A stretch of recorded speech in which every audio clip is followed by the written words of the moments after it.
Disponsori oleh Pemirsa Dinas Pariwisata Kabupaten Tabanan nyelehin 6 desa wisata sane wenten ring dasa kecamatan ring Tabanan. Nanging kauningin wenten 17 desa wisata di tepangan mangkin kahananipun durung limbak becik. Kepala Dinas Pariwisata Tabanan Igusti Ngurah Agung Suryana Mausang kira ngelimbaknya nih kahanan desa wisata puniki tios sangkaning pandemi teler durung medue inovatif saking pengelola irika. Manut Suryana pinaka selah pemargi ring sejeroning anggen ngelimbakang desa wisata boyo je tios inggih punika muatang penyarangan tur sokongan kerama lokal. Pengupaya nangyang malih potensi kearifan lokal patut kasumekenen becik ingin antuk promosi ring kewentenan desa wisata.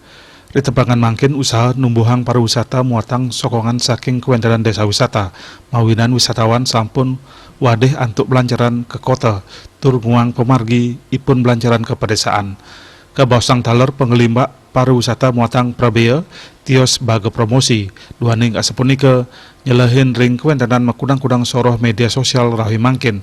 Pengelola desa wisata sepatutnya nih sida nguai guna yang selah inucap. Mangdo sida nyuguhang desa wisata anut ring potensi kearifan lokal sane keduenang. Penyerahang Pemkab Tabanan nican sokongan tur pembinaan saha tedun ke lapangan ring galah sane sampun kedap-dapin. Ngenenin wantuan anggaran dane mausang durung wenten punika taler sedurung pandemi. Nenten wenten wantuan anggaran majang desa wisata sane ngawinang pengelolaan ipun antuk mandiri. Kepala Dinas taler nureksain yening samian desa wisata sampun ngelimbak becik pacang kadadosang tetujuan destinasi wisata sane presida kesuguhang majang wisatawan. Nenten wantah DTW sekadi DTW Tanah Lot, DTW Jatiluwih, mewah DTW Ulun Danu Beratan. Puspawati Bali Pos Nguningayang.